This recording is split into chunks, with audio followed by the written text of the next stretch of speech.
ನಮಸ್ಕಾರ ಸ್ನೇಹಿತರೆ, ನಾವಿವತ್ತು ಶ್ರೀ ಕ್ಷೇತ್ರ ಗೋಕರ್ಣದಲ್ಲಿದ್ವಿ. ಗೋಕರ್ಣ ಅಂತ ಹೇಳಿದ್ರೆ ನಿಮಗೆ ಗೊತ್ತಿರ್ಬೋದು, ಇಲ್ಲಿ ಶಿವನ ಆತ್ಮಲಿಂಗ ಇರುವಂಥ ಸ್ಥಳ ಇದು.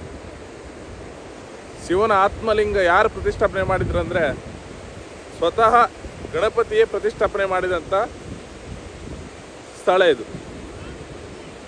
ಇಲ್ಲಿ ಹೇಗೆ ಶಿವನ ಆತ್ಮಲಿಂಗ ಪ್ರತಿಷ್ಠಾಪನೆ ಆಯಿತು, ಇದರ ಕಾರಣ ಏನು ಎಲ್ಲ ನಿಮಗೆ ಹೇಳ್ತಾ ಹೋಗ್ತೀನಿ ಒಂದೊಂದೇ ಡೀಟೇಲ್ಸ್ ಆಗಿ.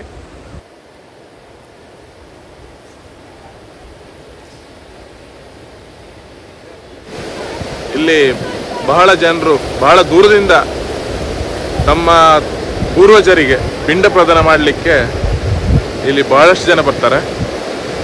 ಇಲ್ಲಿ ಪಿಂಡ ಪ್ರದಾನ ಮಾಡೋದು ಅಂತೇಳಿ ಬಹಳ ಪ್ರಾಮುಖ್ಯತೆ ಇದೆ. ತನ್ನ ಪೂರ್ವಜರಿಗೆ ಆತ್ಮ ಶಾಂತಿ ಸಿಗಲಿ ಅಂತೇಳಿ ಇಲ್ಲಿ ಬಂದು ಬಹಳಷ್ಟು ಜನ ಪಿಂಡ ಪ್ರದಾನ ಮಾಡ್ತಾರೆ.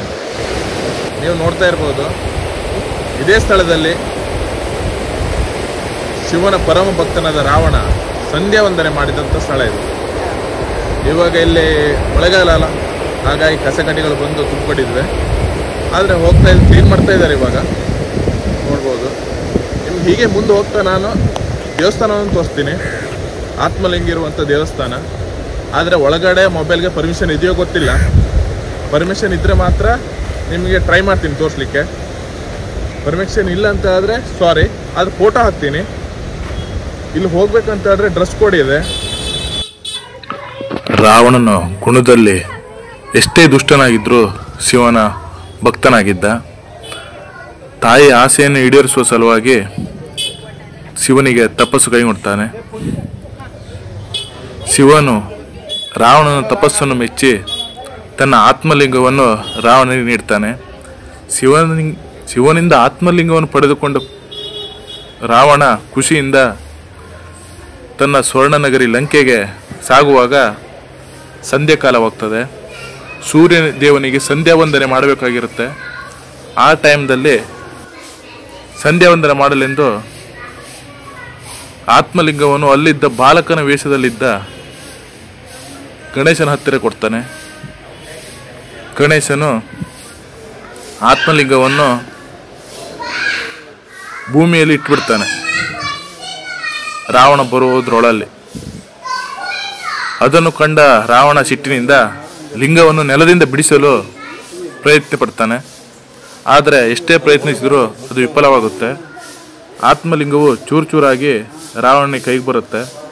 ಆಗ ಅದನ್ನು ಸಿಟ್ಟಿನಿಂದ ದೂರಕ್ಕೆ ಎಸೆಯುತ್ತಾನೆ. ಆ ದೂರದಲ್ಲಿ ಎಸೆದಂಥ ಸ್ಥಳವೇ ಇವತ್ತು ಮುರುಡೇಶ್ವರ, ಧಾರೇಶ್ವರ, ಗುಣವಂತೇಶ್ವರ, ಸಜ್ಜೇಶ್ವರ. ಇದು 4 ಸ್ಥಳಗಳಾಗಿವೆ. ಇಲ್ಲಿ ಕೆಳಗಡೆ ಶಿವನ ವಿಗ್ರಹ ಉಂಟು.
ಈಗ ನಾವು ಶಿವನ ಗುಹೆ, ಶಿವನ ಕೇವ್ಸ್ ನೋಡಲಿಕ್ಕೆ ಹೊರ್ತೀವಿ. ಸ್ವಲ್ಪ ನಡ್ಕೊಂಡು ಹೋಗ್ಬೇಕು. ಮಳೆ ಬಂತ ಹೆಂಗ? ಹಾಂ, ಮಳೆ ಬಂದರೂ ಪ್ರಾಬ್ಲಮ್ ಇಲ್ಲ, ಶಿವನ ಗುಹೆ ಉಂಟು. ನೀವು ನೋಡ್ತಿರ್ಬೋದು. ಇದೇನು ಮಾಡಿದ್ದೀನಿ? ಹಾಂ, ಶಿವನ ಗುಹೆ ಇದೆ. ಬಂತು. ರಿಮೂವ್ ದ ಚಪ್ಪಲ್.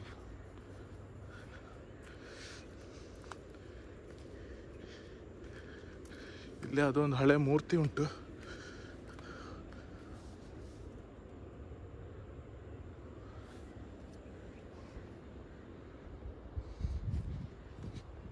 ಏನು ಕಾಣಕತ್ತೀಯೋ?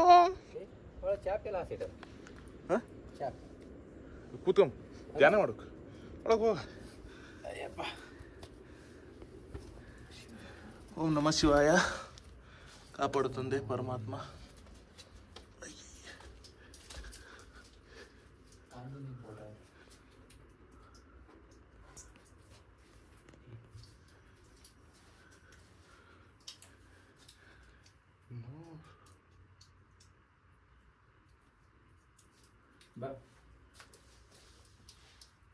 ಅಬ್ಬಾ, ಜಯ ಆಂಜನೇಯ, ವೀರಾಂಜನೇಯ, ಪ್ರಸನ್ನಾಂಜನೇಯ. ನೋಡು ಪರಮಾತ್ಮ, ನೋಡಿ ಸೈಡ್ ಬರ, ಕಾಲಡಿಗೆ ಎತ್ತ ಕಾಡುವುದಿಲ್ಲ.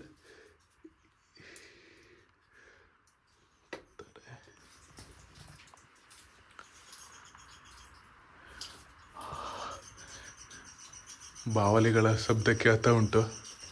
ಎಲ್ಲದು ಗೊತ್ತಿಲ್ಲ ದೇವರೇ. ಏನೂ ಕಾಣುವುದಿಲ್ಲ ಮರಿಲಿ. ಗುಹೆ ಮಾತ್ರ ಸಾಕಾಗಿದೆ. ಬಾಲ್ ನೋಡಿಲ್ಲ, ರಾಶಿ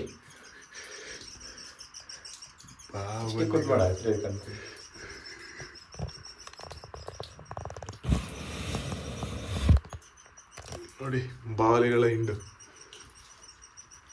ಸ್ವಲ್ಪ ಹೊತ್ತು ಮಾಡ ಅಡಿಯ ಹಾರದು ಹಾರ್ತು.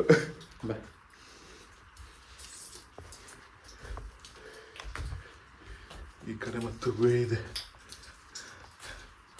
ಜಾರ್ತದೆ, ಮಳೆಗಾಲ ಅಲ್ಲ, ಒಳಗಡೆ ಇನ್ನೂ ಜಾಗ ಇದೆ. ಆದ್ರೆ ನಮ್ಮ ಹತ್ರ ಯಾವುದೇ ಥರದ ಲೈಟಿನ ವ್ಯವಸ್ಥೆ ಇಲ್ಲ. ಹಾಗಾಗಿ ನಾವು ಆದಷ್ಟು ಸೇಫ್ಟಿಯಾಗಿ ಇಲ್ಲಿಗೆ ಲಾಸ್ಟ್ ಮಾಡುವುದು. ಇದೆಯಾ ಶಿವಂದ? ಇಲ್ಲಿ ಶಿವನ ವಿಗ್ರಹ ಉಂಟು. ಓಂ ನಮ ಶಿವಾಯ.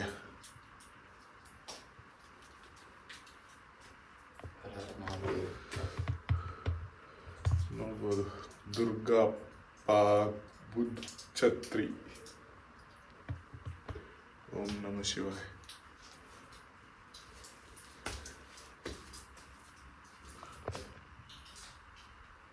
ಶಿವನ ವಿಗ್ರಹ, ನಂದಿ, ಎಲ್ಲ ಉಂಟು.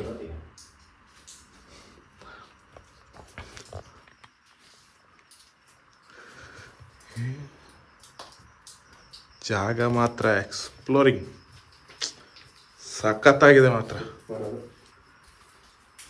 ಸ್ವಲ್ಪ ಲೈಟ್ ಏನಾದ್ರು ಇದ್ದಂದಾಗಿರೆ.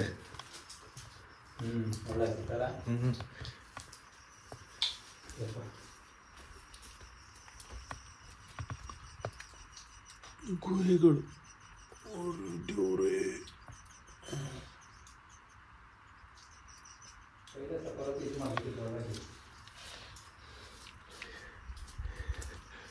ಇಲ್ಲಿ ಬಹಳಷ್ಟು ಗುಹೆಗಳುಂಟು. ಯಾವ ಕಡೆಯಿಂದ ಯಾವ ಕಡೆಗೆ ಹೋಯ್ತದೆ ಅಂತ ಗೊತ್ತಾಗುದಿಲ್ಲ.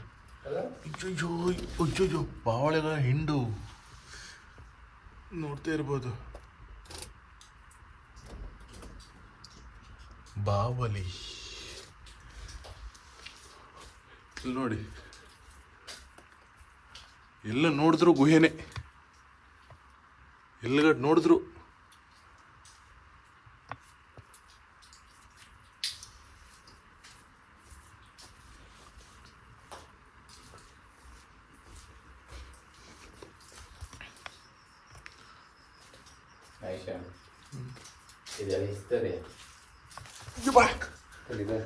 ದೇವ್ರೇ, ಈ ಕಡೆನೂ ಒಂದು ಗುಹೆ ಉಂಟು. ಆದರೆ ಸಿಕ್ಕಾಪಟ್ಟೆ ಮಳೆಯಿಂದ ಸಿಕ್ಕಾಪಟ್ಟೆ ಜಾರ್ತಾ ಇದೆ. ಅಯ್ಯೋ ದೇವ್ರೇ. ಅಣ್ಣಂದಿರ ನಮಸ್ಕಾರ. ಮತ್ತೆ ಆರಾಮಿದ್ರಲ್ಲ? ನಿಮ್ಮ ಸಹವಾಸ ನಮಗೆ ಬೇಡ.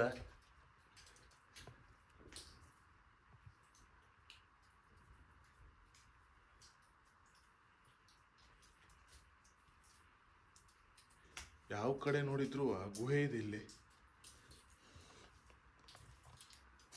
ಈ ಕಡೆ ಒಂದಿದೆ, ಈ ಕಡೆ ಇದೆ.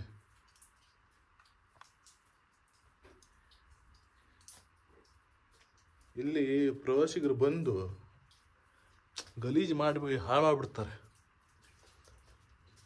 ಎಲ್ಲ ಪ್ರವಾಸಿಗರ ಹತ್ರ ಕೇಳೋದು ಒಂದೇ ನಮ್ಮರಂತೆ. ಗುಹೆ ನೋಡಿದ್ರು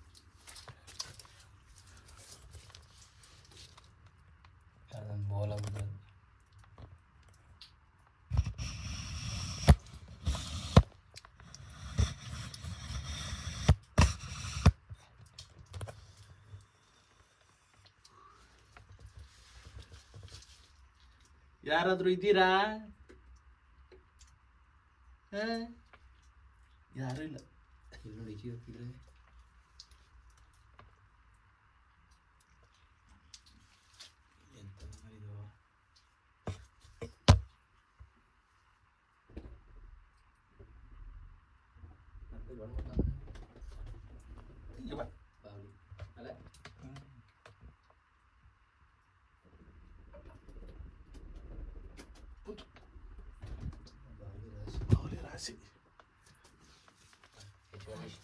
ಶಿವ ಇಲ್ಲ, ಅವನೇನಪ್ಪ.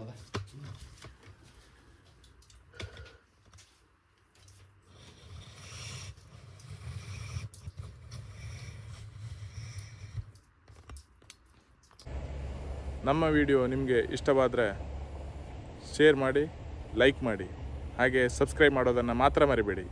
Thank you.